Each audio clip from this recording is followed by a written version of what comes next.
Spork, written by Kyo Maclear, illustrated by Isabelle Arsenault. Spork was neither spoon nor fork, but a bit of both. He had a mum and a dad, who both thought he was perfect just the way he was. But Spork stuck out. In his kitchen, forks were forks and spoons were spoons. Cutlery customs were followed closely.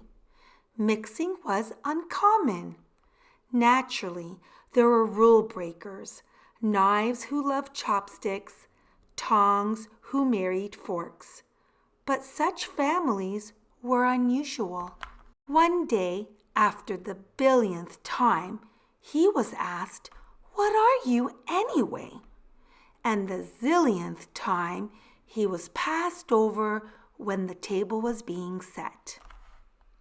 Spork sighed and thought, it must be easier to be a single thing. And he decided he'll try to pick just one thing to be. He thought he should start by fixing his head. He put on a boiler hat to look more spoonish.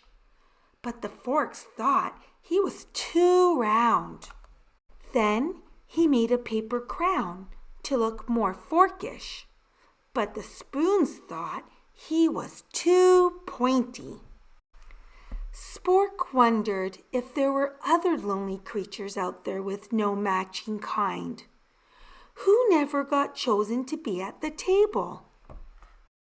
At dinner time, he watched from the drawer while the spoons played pea hockey and skillfully balanced boiled eggs.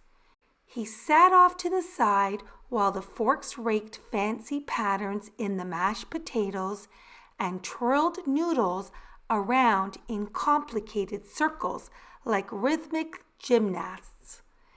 And at the end of this and every other meal, Spork looked on while the others enjoyed a super bubbly bath in the sink.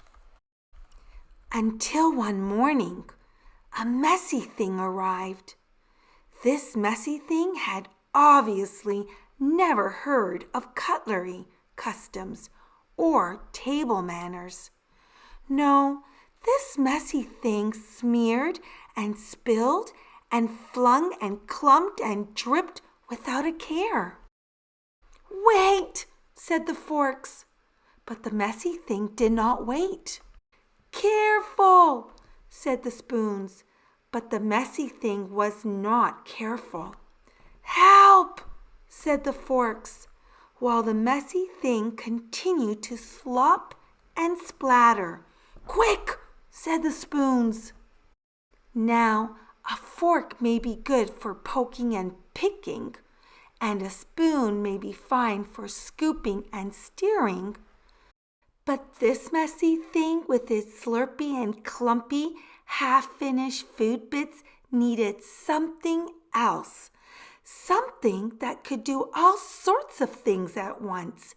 Something flexible and easy to hold. Something that was neither spoon nor fork, but a bit of both. That's when Spork landed. The messy thing saw Spork and immediately stopped and gurgled. It grabbed Spork and held him motionless in its fist. It tapped him once and let out a cheerful shriek. It wagged Spork excitedly up and down. And that's how Spork finally and happily found his way to the table. Just a bit round, just a bit pointy, just right. The end. I hope you enjoyed listening and reading along with me today. Please hit the like button and don't forget to subscribe so that we can come back together and read more books. Until next time, bye friends!